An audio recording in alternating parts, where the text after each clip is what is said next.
चंद्रपूर मनपामधील काँग्रेसमधला वाद विकोपाला गेलाय। धानोरकर गटाचे नगरसेवक आयुक्त कार्यालयामध्ये गेलेत। अंतर्गत वाद पेटला आहे आणि त्यामुळे वेगळा गट स्थापन केला जाणार आहे। वडेट्टीवार गटाचे गटनेता राजेश अडूर यांच्या विरोधात 16 नगरसेवक एकवटलेत। चंद्रपूर काँग्रेसमध्ये धानोरकर आणि वडेट्टीवार यांच्या गटातला संघर्ष पुन्हा एकदा उफाळून आलाय।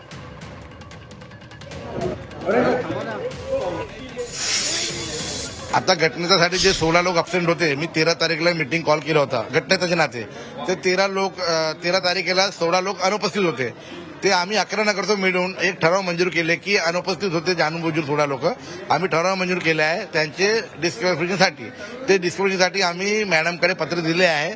मॅडमने सांगितलं आहे की हे पार्टी शिष्टभंग कार्य त्यांच्यावर आम्ही केले आहे, व्हीप जारी केले आहे। ते कुठेतरी दुसरी लाईनमध्ये जात आहे आमचे नगरसेवक, म्हणून त्याच्या डिस्क्वालिफिकेशनसाठी पत्र तुम्ही त्याला द्या। तर मॅडमने म्हटलं मी सर्व स्टडी करतो आणि तुम्हाला नंतर कळवतो म्हटलं। सांसद ताई आहे त्यांनी एक पत्र तिकडे दिले आहे, राजेश अडूर चेंज करा म्हणा। आता मॅडम काऊन दिले पत्र मला माहित नाही।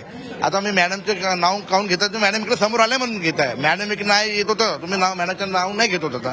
आमचे ताई आले आहे, ताई पण आमच्यासाठी आदरणीय आहे, पण ताईला का राजेश अडूर पटत नाही घटनेत मला माहित नाही त्यांच्या मनात काय आहे। विभागीय आयुक्तांना तुम्ही आक्षेप नोंदवलाय? नोंदवलाय आहे आणि मॅडम सांगितले आहे ऐकतो मॅडम मला की आमचे जे आक्षेप आहेत त्यांच्यावर तुम्ही कारवाई करा, नाही तो आम्ही कोर्टात जाऊ।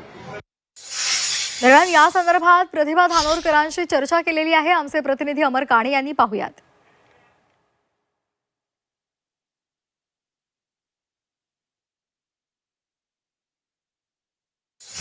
काँग्रेस चंद्रपूरच्या खासदार प्रतिभा धानोरकर ताई आपल्यासोबत आहे। प्रतिभाताई, काय प्रतिक्रिया ज्या घडामोडी घडतात? काही नाही, सर्वानुमते मागच्या वेळेस राजेश अडूर हे भारतीय राष्ट्रीय काँग्रेस पक्षाचे गटनेते झाले होते आणि गट हा भारतीय राष्ट्रीय काँग्रेस पक्षाचाच ॲज इट इज जशाना तसा आहे। फक्त काही नगरसेवकांची नाराजी ही गटनेत्यावरती होती, त्याच्यामुळे आज गटनेता बदलाची प्रक्रिया ही नगरसेवकांनी या ठिकाणी पार पाडली। पण अडूर यांनी आक्षेप नोंदवलाय। मी तर 13 तारखेला बैठक घेतली होती, त्यानंतर हे सगळेजण इकडे आले, त्यांच्यावरच आक्षेप थेट केलेला त्यांनी आक्षेप नोंदवला। या नगरसेवकांनी देखील 10 तारखेचा नोटीस काढून मीटिंग बोलावली। यांनी देखील बहुमताची बैठक ही 15 तारखेला अरेंज केली होती आणि त्याच्यामुळे त्यांनी जरी आक्षेप घेतला असला तरी आपण एक पाहिलं पाहिजे की व्हीप हा सभागृहातील कामकाजासाठी लागू होते, सभागृहाच्या बाहेर हा व्हीप लागू होत नाही। आपल्यावरही फार गंभीर आरोप केले, पैसे वाटप करण्यात येते सातत्याने, असा त्यांनी पूर्ण आरोप केलेला आहे। या ठिकाणी सगळे 16 नगरसेवक या ठिकाणी उपस्थित आहे। नगरसेवकांना 1 to 1 विचारायचं की कोणी पैसे दिले आणि आरोप करत आहे ते लोक कितपत योग्य आहे हे नगरसेवकांना विचारलं पाहिजे।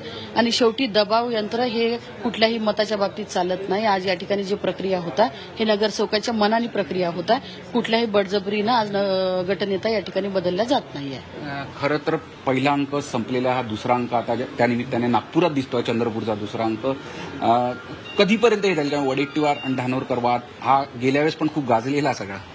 पहिल्या अंकातच जर का योग्य कामकाज झालं असतं तर दुसऱ्या अंकाची गरज पडली नसती, पण पहिल्या अंकात योग्य कारवाई झाली नाही, नगरसेवकांना विश्वासात घेतलं नाही, म्हणून दुसऱ्या अंकाची ही प्रक्रिया नगरसेवकांना पार पाडावी लागत आहे। पण मला अपेक्षा आहे की आता जो कोणी होईल तो सगळ्या 27 नगरसेवकांना विश्वासात घेऊन महानगरपालिकेचं काम यशस्वीरित्या पार पाडेल। पहिला पार्ट बरोबर झाला नाही म्हणजे कोण त्याला जबाबदार आहे वाटतं आपल्याला? नक्कीच आज अविश्वास किंवा गटनेता बदलाची प्रक्रिया जेव्हा नगरसेवक करत आहे, कुठेतरी गटनेत्याने सगळ्यांना विश्वासात घेतलं नाही म्हणून ही प्रक्रिया या ठिकाणी पार पाडत आहे। सगळ्यांना विश्वासात घेऊन तेव्हाच जर का राजेश अडूरांनी काम केलं असतं तर आज त्यांना बदलण्याची वेळ या ठिकाणी आली नसती। खरं तर काँग्रेस सातत्याने, चंद्रपूर काँग्रेसला सातत्याने साथ देतोय। आपण म्हणजे गेल्या निवडणुकांमध्ये लोकसभेच्या आता पाहिलं सातत्याने साथ, पण तिथला वाद पण तेवढ्याच जास्ती चर्चेत आला। म्हणजे महानगरपालिका निवडणुकांमध्ये सगळ्यात जास्त वाद गाजला तो चंद्रपूरचा।